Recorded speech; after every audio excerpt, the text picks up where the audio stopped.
दोस्तों ये वीडियो थोड़ा लंबा होने वाला है।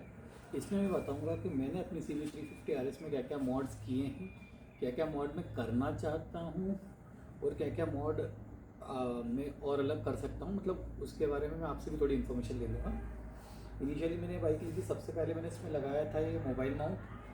ये बोबो कंपनी का है और ये एक्चुअली मेरे एक फ्रेंड ने गिफ्ट किया था। मेरा एक फ्रेंड है धवल, मुझसे भोपाल मिलने गया था, उसने गिफ्ट किया था। उसमें वाइब्रेशन डैम्पनर्स है, तो आपके फ़ोन का जो वो होता है OIS, ऑप्टिकल स्टेबलाइजेशन जो होता है वो ख़राब नहीं होता है अगर ये लगाए तो। फिर भी मैं रिकमेंड करूँगा कि आप फ़ोन कम लगाएं इस पर। ठीक है, ये हो गई एक चीज़। सेकंड चीज़ जो इसमें बहुत ज़्यादा ज़रूरी है, बहुत सारे लोग मुझसे पूछते भी, तो मैंने मडगार्ड एक्सटेंडर लगाया क्योंकि इसका जो एक्चुअल मडगार्ड है ओरिजिनल जो कंपनी से आता है, उसके बाद ना इसको लगाने के बाद भी पूरा इंजन कीचड़ में हो जाता है, इनफैक्ट टैंक तक भी कीचड़ उछलता है। तो अभी इजी सॉल्यूशन तो ये है कि मैंने ये मडगार्ड एक्सटेंडर लगाया है, जो कि JB रेसिंग के नाम से एक ब्रांड है उसका है, और ये अराउंड 299 समथिंग का पड़ा था मुझे घर पहुंच के। ठीक है, उसके बाद मैंने ये क्रैश गार्ड लगाया है जो कि मोटोटॉर्क कंपनी का है। मुझे भी स्लाइडर चाहिए था इसलिए मैंने ये यूज़ किया।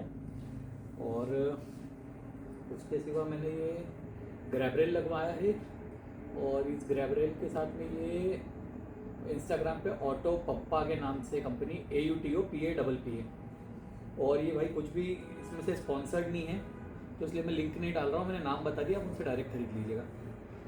और ये ग्रैबरेल है, प्लस इसके ऊपर ये बैकरेस्ट है। बैकरेस्ट मुझे बहुत ज़रूरी था क्योंकि मेरे साथ कई बार पिलियन होते हैं, कभी दादी होती है, कभी वाइफ होती है, कभी मदर होती है, तो उनके बैठने में बहुत ईजी हो जाता है। क्योंकि अदरवाइज़ आप देखेंगे तो RS में पीछे बेसिकली जो ग्रैबरेल दिया है वो सिर्फ नाम का है, ये ग्रैबरेल दिया है, तो ये इतना काम नहीं आता है, इसलिए बैकरेस्ट है। प्लस अगर आपको लगता है कि आप सोलो राइड कर रहे हो तो आप ये कभी भी दो इसमें एलन की के बोल्ट लगे हैं वो निकाल के और इसको फ्री कर सकते हैं, तो फिर उसकी आपको कोई ऐसा कोई इशू नहीं रहेगा। बेसिकली आपका लुक ख़राब नहीं होगा बाइक का, अगर आपको ऐसा लगता है तो।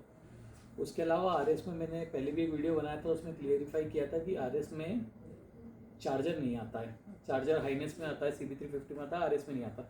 तो मैंने सिंटेक्स से एक चार्जर लगवाया था, उसका यही जो हेडलाइट है इसको खोल के यहीं से उन्होंने कनेक्शन कर दिया था, होंडा पे लगवा लिया था। सिंटेक का चार्जर लगवाया था, ये चार्जर अच्छा है, अराउंड 24 वाट की चार्जिंग दे रहा है।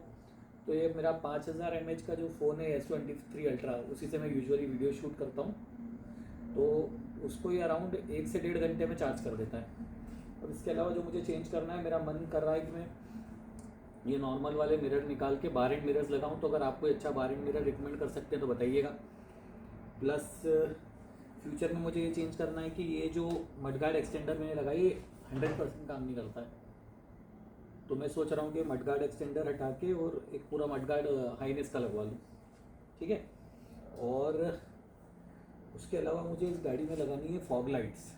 तो या तो मैं वैष्णो की टूरिंग हेडलाइट लगवा लूँ, बट उससे कहीं ना कहीं वारंटी वॉइड हो रही है, तो मैं वो अवॉइड करने की कोशिश कर रहा हूँ। और वैष्णो की फॉग लाइट्स भी आती है, वो मैंने देखी, तो अभी फॉर अ टाइम बिंग मैं शायद वो लगवा लूँ, देन फ्यूचर में मैं चेंज कर लूँगा। तो ये सारी चीज़ें मैं इसमें करवाने वाला हूँ। प्लस हाँ, अगर एक चीज़ और, कई लोग पूछते हैं कि यार इन चीज़ों की मुझे ज़रूरत है या नहीं, तो अगर आप टूरिंग नहीं करते हैं तो चार्जर सब्जेक्टिव, आपको लगवाना है लगवाओ, नहीं लगवाना मत लगवाओ। ये बड़ा वाला जो आपका क्रैश गार्ड है ये आपको लगवाना हो तो ठीक है, अदरवाइज़ छोटा आता है कंपनी का, आप वही लगा लें। It's all up to your choice. अगर आप सिंगल हैं, आपको पीछे पिलियन का इतना कोई लोड नहीं, तो आप ये सब मत लगाओ। बढ़िया गाड़ी का कूल लुक है वो मेंटेन रखो। प्लस मैं बाइक में ये जो है पीछे की टेल है, इसको निकाल के मेरा मन है टेल टाइडी करने का, बट अभी कंफर्म नहीं है कि मैं करूँगा या नहीं करूँगा, तो उसके बारे में कोई कमेंट अभी कर नहीं सकता हूँ। तो ये बेसिक मॉड से बाइक मैं पहले भी बता चुका हूँ। बाइक मेरी चल चुकी है 8486 किलोमीटर। अप्रैल में मैंने खरीदी थी, और अभी प्रोबेबली दिसंबर में एक आधी लंबी राइड करूँ मैं तो उसमें और अच्छी चल जाएगी, 2-2.5 किलोमीटर चल जाएगी। माइलेज ये बाइक मुझे समथिंग बिटवीन 37-38 टू 40-42 दे रही है, तो ये इसका माइलेज भी हो गया। प्लस हाँ, प्लस अगर सर्विस कॉस्ट की बात करते हैं तो मेरी पहली पेड सर्विस मुझे पड़ी थी समथिंग 1600 की, सेकंड पेड सर्विस मुझे पड़ी थी अराउंड 2100 की, और अब थर्ड पेड सर्विस मेरी आएगी जो 10,000 किलोमीटर पे होना है। ठीक है, तो अभी तक का दोस्तों ये एक्सपीरियंस था मेरा। बाइक मुझे बहुत शानदार लगी थी, वॉबल इशू के लिए लोग बोलते हैं, बट जब तक आप दोनों हाथ छोड़ते नहीं तब तक वॉबल आता नहीं है। और वो वॉबल भी डेथ वॉबल नहीं है, मतलब वो 80 पे आके अपने आप कंट्रोल हो जाता है। उसके लिए भी मैं सॉल्यूशन देख रहा हूँ। कंपनी ने मुझे टायर चेंज करके दिया है, बट फ्यूचर में हो सकता है मैं शायद, एक फ्रेंड ने ब्रांड बताया था रीज मोटो, तो हो सकता है मैं रीज मोटो का टायर इसमें डालूँ।